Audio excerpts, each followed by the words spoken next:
how 3 prisoners from China and Canada returned home after over 1,000 days.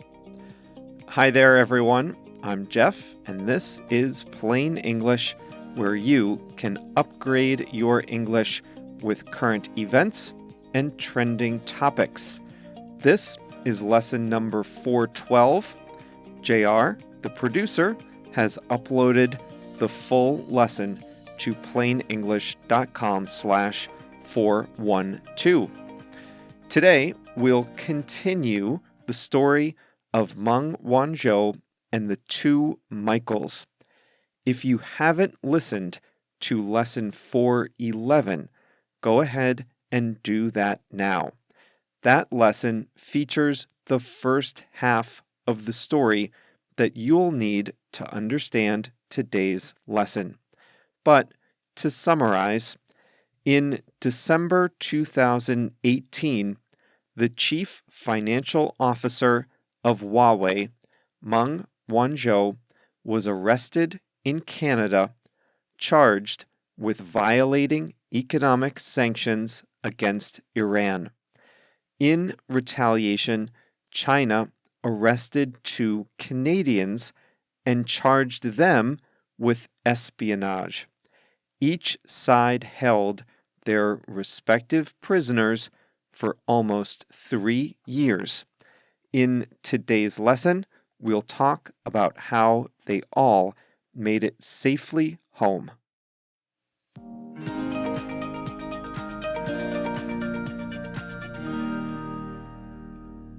Where we left off last week, Meng Wanzhou was detained in Vancouver. The U.S. Department of Justice believed she lied to her bank about business dealings Huawei had in Iran. You'll remember that she was arrested and detained at her vacation home in Vancouver, Canada, while awaiting extradition to the United States. Meanwhile, the U.S. Department of Justice was negotiating with Ms. Meng and her lawyers on the charges against her. In legal cases like this, there isn't always a trial. There is sometimes a settlement. In a settlement, the person who is charged admits to some amount of wrongdoing and agrees to a penalty. In exchange, there isn't a trial, and the penalty is often less than the maximum that would otherwise have been doled out. The U.S. wanted Ms. Meng to admit that she had misled her bank about her ties to Iran, but for years she wasn't willing to do so. However, just before a Canadian judge was scheduled to rule on her extradition, she changed her position. She agreed to sign a statement of facts. In this statement of facts, she admitted to most of the allegations against her. In exchange, the United States agreed to what is called a deferred prosecution agreement. Under this agreement, they agreed not to prosecute her for these crimes unless she breaks additional laws in the future. In other words, if she admitted to misleading HSBC, her bank, then she would be released. And so that is what happened. She agreed to the statement of facts, and prosecutors agreed to let her go back to China.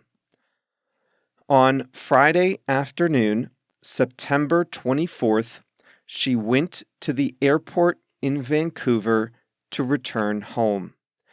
At 4:30 p.m., wearing a black polka dot dress, she boarded an Air China flight headed for Beijing.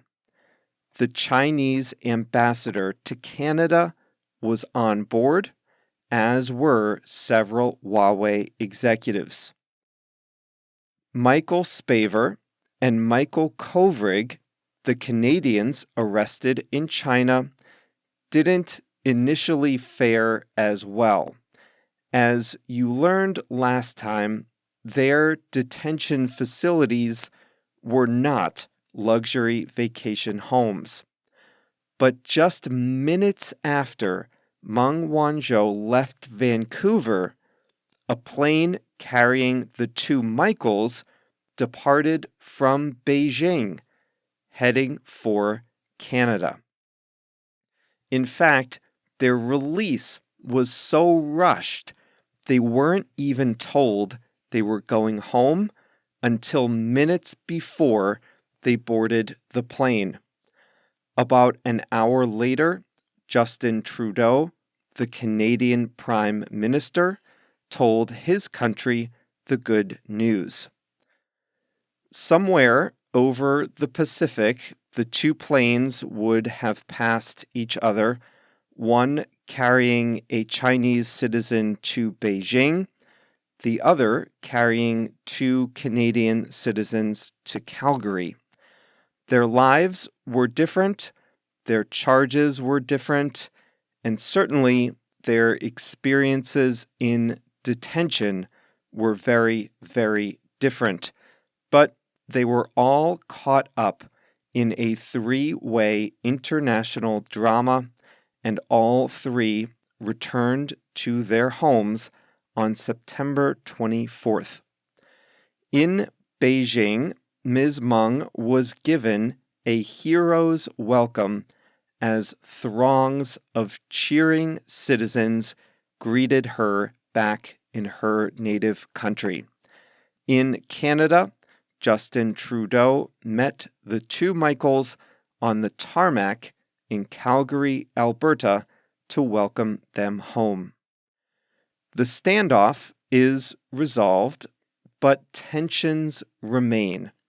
First on the list, did China take the two Michaels hostage in retaliation?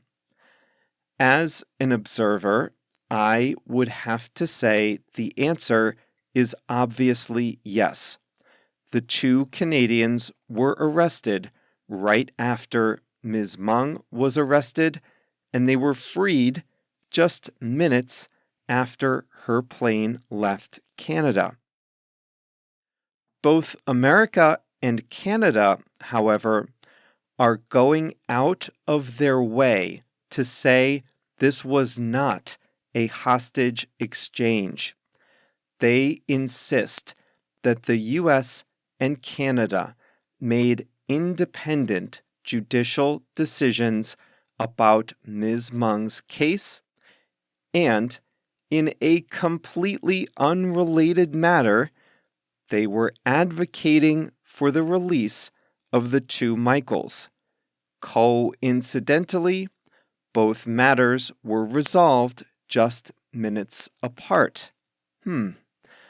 Well, the U.S. and Canada don't want this to seem like a hostage exchange because of the message that would send to other countries around the world. If this were widely seen as a hostage situation, then China, Iran, North Korea, Russia, Belarus, or other adversaries would know that they could also get what they want by just taking citizens hostage and mistreating them for a few years. Therefore, the U.S. and Canada are maintaining an official fiction that the two cases were unrelated. What did the U.S. get out of this ordeal? The statement of facts signed by Ms. Meng might help in the government's broader case against Huawei, both officially in court and unofficially in global opinion. Already, 3/4 of Canadians oppose using Huawei's 5G networking equipment. This may also deter other companies from misleading banks regarding economic sanctions in the future. What did China get out of this ordeal? China sent its own message to smaller countries. In the future, small countries might be forced to take sides in a conflict between the US and China. So China made sure that small countries know that if they choose the wrong side, then their citizens visiting or living in China will pay the price.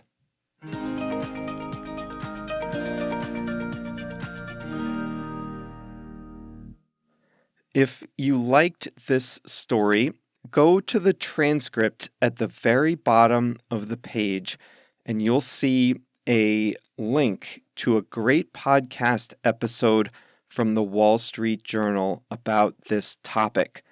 They interview a reporter who did a lot of good original reporting on both sides, and especially surrounding the final moments when the deal came together.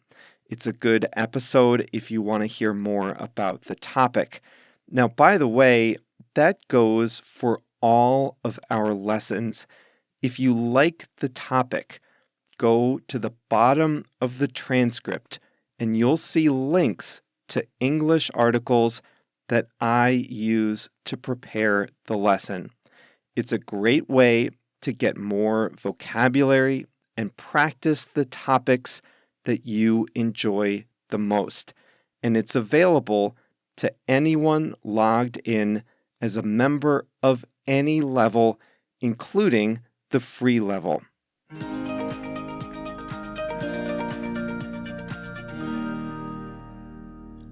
Today's English expression is to go out of your way. To go out of your way is to make a special effort to do something. When I say a special effort, I mean an intentional effort that might be a little more than what is typically expected given the situation. You can go out of your way to do something for another person. I was in India during a time called demonetization.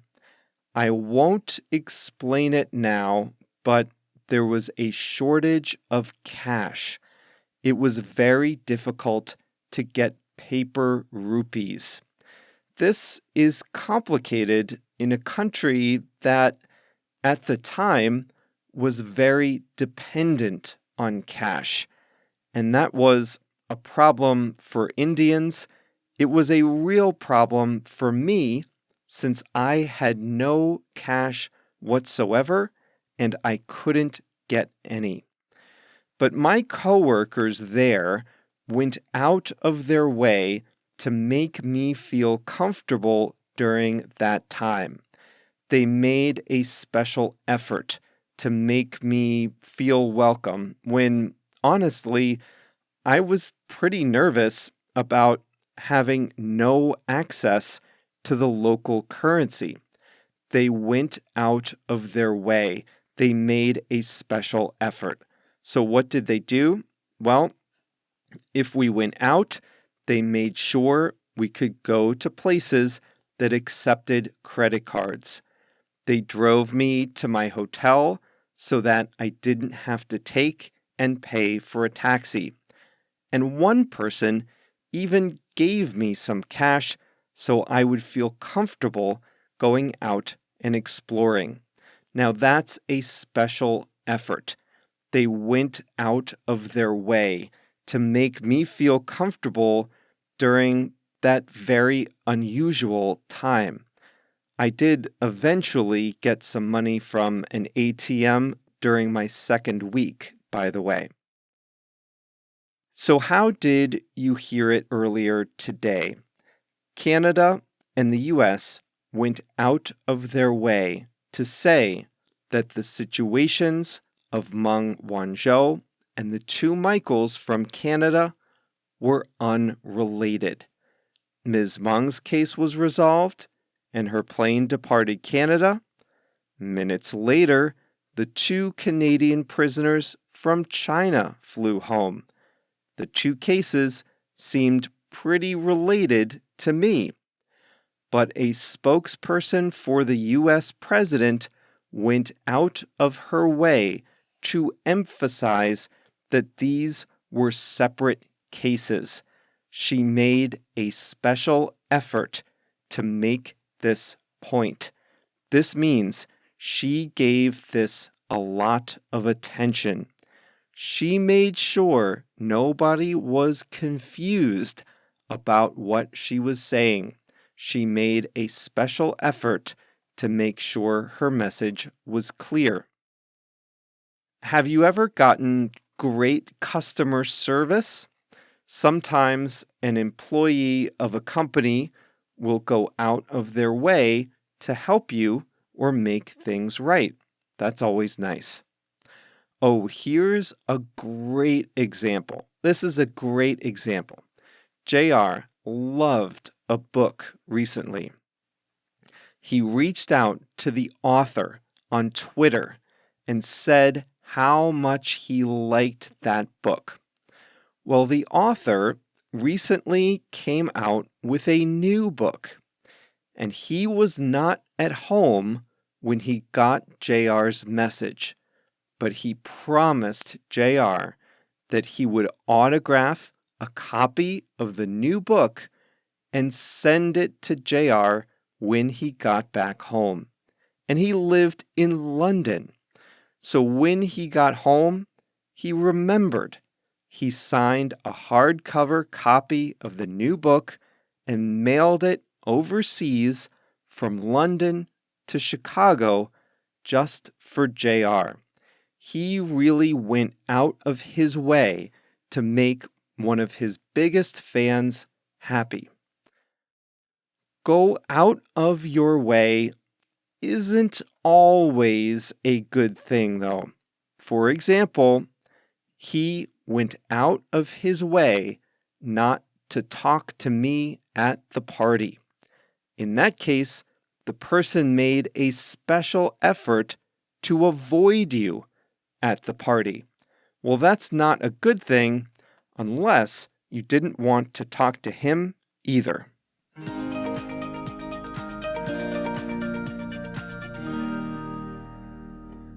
I saw this quote and I said, I need to share this with my plain English listeners.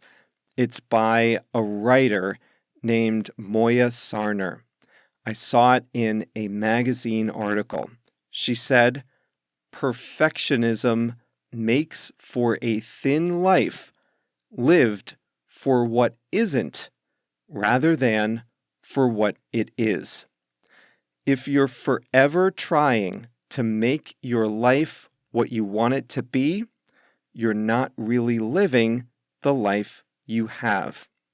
I really liked that quote. It was part of a long article about perfectionism, which I'll link to in the transcript. The quote means that if you're a perfectionist, always trying to be perfect, then you're living life for what it isn't rather than for what it is. Good words to keep in mind for all of us. And that's all for today's lesson number 412. Remember, the full lesson is online at plainenglish.com/412. Hey, do you ever feel like you can understand expressions when you read them and hear them, but you don't ever know when to use them? That happens to me all the time in Spanish. I just started a new book in Spanish and I'm thinking, I know exactly what this means, but I never hear myself using language like this. Well, if that sounds like you, then you might be interested in a feature we have on the website for Plain English Plus members. For every lesson, we do a how-to video showing you step by step how to use the hardest parts of the English language. And at the end of each video, I give you a situation that's tailor-made for this little snippet of language, but I don't give you the answer, at least not right away. You, as the member, get to practice in that specific situation. And the great thing is, I serve the situation up on a silver platter, and you get practice recognizing when to use this little bit of English and how to use it. And then, like always, there's a practice area where you can come up with your own examples, and I give you personal feedback. I go out of my way to give good personal feedback on every example. So if this sounds like what you need, then come check out Plain English Plus by visiting plainenglish.com/plus, plainenglish.com/plus, and we will see you again on Thursday.